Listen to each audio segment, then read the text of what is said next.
So Akai just dropped the prices on two of their MPCs, two of their main MPCs, the MPC X, SE, and the MPC Live II. And if you've been in the game long enough, I'm pretty sure you know what's coming next. A new MPC could be on the way. All of this is just speculative. It's just my Batman senses, my Bruce Wayne senses going off here, because let's look at the evidence. Usually when a company drops prices on things or on a current product, it's because they're trying to move inventory.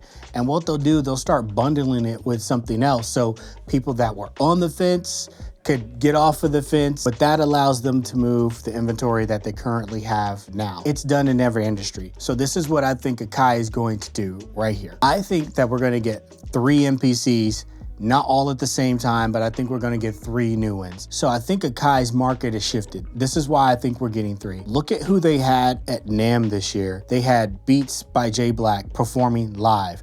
They had Sarah the Instrumentalist performing live. They had Jan Hunter performing live.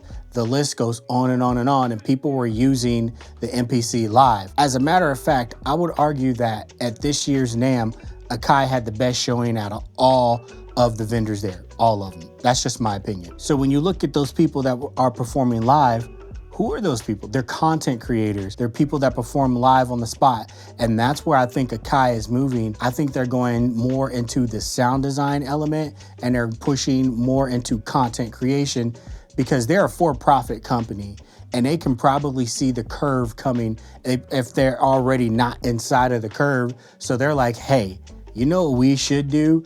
We should redesign the Live III to be more for live performances. And then they can also target sound designers in that as well. I think there's gonna be 3 main people that they really go after. One being the very, very pro user that uses the MPC X inside of a studio setting or a home studio setting that doesn't move around, and that's that. And they're very serious about their sound. Secondly, I think they're gonna target live people.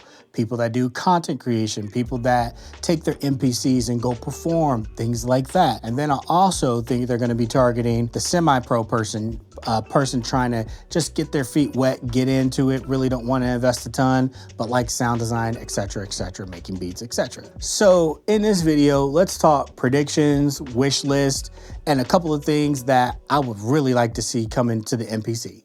So, okay, I'm gonna be real with you guys. I got a list here, I got it written down, and there's a lot when you think about it, because it comes with the wish list and my predictions, and I'll be clear on what it is that I'm talking about. Is this a wish list or is this a prediction? So the first one I think is a prediction for the MPC X, or the new X2, or whatever they wanna call it. I think it's gonna be modular. And what I mean by that, I think you're gonna be able to add or take away from that MPC.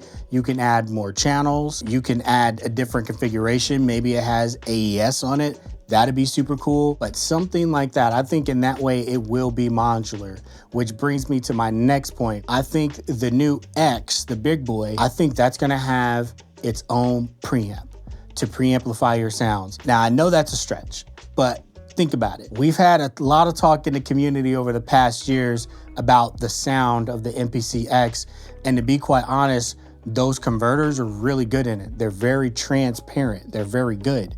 So you're gonna get what you get with that. They're high quality. They're not necessarily colored, but I think they will give you the ability to have one with like a preamp in there that has a color circuit on there as well, so you can drive your sound and get more saturation out of the MPC. So therefore, the MPC now will have its own sound. That's one thing that I'm really looking forward to. And this is all speculation once again, but I think that's gonna happen. So the next thing I think we're gonna get is with the Live II or Live III, is I think we're gonna get more buttons. Now, whether that comes in the form of Q links, or whether that comes in the form of more pads, mini pads, or buttons, whatever it may be, I think we're gonna get something like that, which means the form factor of the MPC Live, the way it is now, it's gonna have to get bigger. It just is with what I'm thinking here. And I'm purely saying that because of live performances. And the reason I say that is because I think they're gonna really push that name, the Live, toward like content creators. And content creators, when they perform live, they like to customize their buttons. They like to customize their knobs for certain things during performance. So I also think there's going to be a performance mode inside of that to really cater toward that crowd as well. And I also think there's going to be a form of like clip launching, to where they can launch different scenes and things of that nature with their songs that'll really help for a live performance and really help that go smooth. I really think that's gonna happen.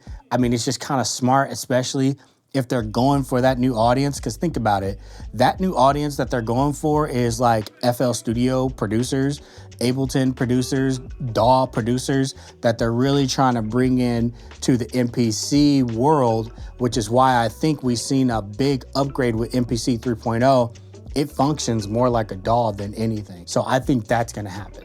So the next thing I think we're gonna get, and I think this is gonna be on both the Live and the MPC X and that third MPC as well, I think that we're going to get some sort of multi-touch and gestures on the screen itself. So therefore you can like scroll through screens with like 2 fingers. You can do like 3 gestures, whatever that gesture may be. You can set up shortcuts with your finger placements on the screen or some sort of gestures. I really think we're gonna get that. We got that on iPads now. It just kind of makes sense to bring that technology into the MPC world. It's really gonna help with workflow, and it's really gonna be cool if you can customize those gestures as well, which brings me to my next point.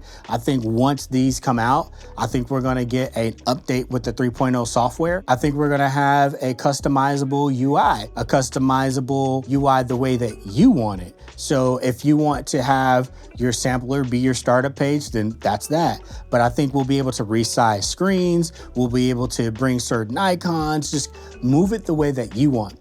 I think it's going to be completely customizable, which is, once again, the MPC is going to be tailored toward you in the way that you want. And that is really going to help content creators and people that perform live. So now they don't have to sift through screens when they're performing. They can have everything on one screen and bang, bang, bang stuff out. So I think that's gonna happen. The next thing I think is gonna happen as well, which is probable in my opinion, is some sort of form of like an airdrop. Like you can drop files seamlessly from like your computer to your MPC without any kind of wires. I think it's time for that. We're moving into the age of it right now. I don't know if there will be a cap on like how much you can move at a time, what's the gig limit, but I really think that's gonna happen, especially in the world we live in. Everything's really pushing toward wireless, and it just makes sense that our music is doing that as well. So I think we're gonna get a form of some sort of Akai drop, airdrop, whatever they're gonna call it, but that's gonna happen. In my opinion, I'm probable that's gonna happen. The next thing that I think is gonna happen as well is a better form of time stretch or a better sampler period. Now, this is a hot take. I think Serato's sample is the best sampler out there, hands down. I just do. And if they improve like their time stretching capabilities or their syncing capabilities with the tempo to be more like Serato, geez, that's really gonna make Akai a powerhouse. And I think they're probably gonna do that. Personally, I'm really looking forward to that if that happens. If it doesn't, oh well, it's still a really good sampler. I'm not trying to trash it or anything or bash it or not anything like that. I think it's really good. I just think Serato sampler is better. And I think if they improve on that technology even more, it's just gonna make the MPC that much more of a powerhouse. So for both the MPCs, I think that we're going to see more RAM. And it only makes sense because the plugins that they even offer are getting better and bigger. They partnered with native instruments. Those things aren't small. And so I think we're gonna need more RAM and better processing to handle that load, especially doing things live, switching between screens, having customization. So I think that's almost a no-brainer. We're gonna get more RAM and a better processor for things of that nature. So that's what I think we're gonna get on that as well. So I feel we're gonna get this soon, maybe not at the launch of the new MPCs, but I think we're gonna get support for VST and AU natively on the Akai, and it's about time. And I think that's gonna be a game changer.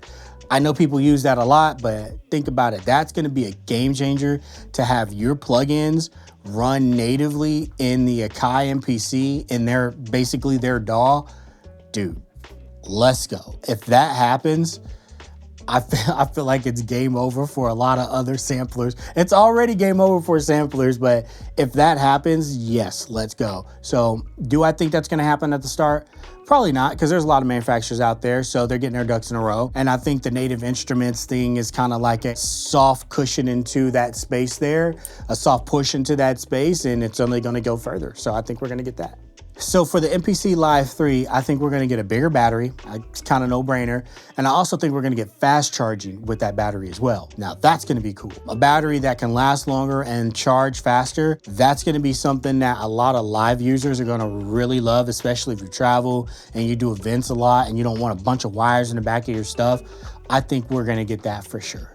Also, along with that, I think we'll get like a hot swap capability. So if there is a bigger battery that you want to buy for yours, or the standard one that comes with it, I think that's also going to be an option as well. So another thing is going back to third-party native VST support. If that happens and we get more RAM, I think we might get like a bounce and place function or a freeze capability function to help with processing for those types of situations, to where you have 2 instances of Serum or whatever it may be in there, or whatever plugin it may be, and it's hefty and it's bogging down your system. Because think about it, if you're performing live with this stuff and you start getting down in resources, I think we should have some sort of capability to freeze those things. So freezing in place and even bouncing in place, I think we'll get that. So another thing I think we're probable to get is some sort of AI that's gonna help with your production.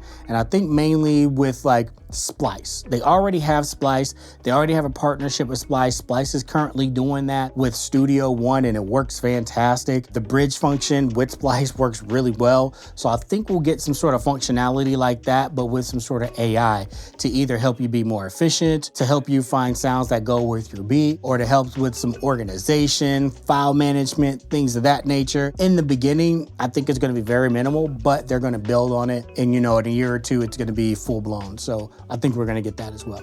Another thing I think we're gonna get is some sort of real-time collaboration, whether that's wirelessly, whether that's an app that they'll have in there. I think that'd be super cool, to where you can collaborate with like your partner across the country, across the state. That would be cool if we got that. Is it probably gonna happen? I don't know, man. That's like, think about all of that stuff in the MPC, everything I've said so far. I don't even know if they could do that.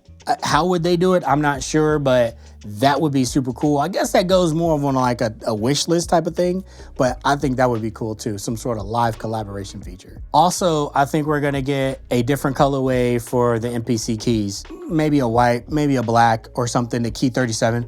I think we'll get something like that for the MPC key 37, just a different colorway. So I don't want this video to run too long, but that was just my wish list and what I think is probable and what I think is coming. Let me know in the comments below what your wish list is, what you think is coming. Is there something that I missed? And let's have a discussion about that. I think it'd be super cool. I always like these types of discussions because I'm a tech nerd. Anyone that knows me knows when it comes to music, that's just a fraction of my tech nerdyism. You know what I mean? Thanks for watching my video, and I'll catch y'all in the next one. Peace, baby.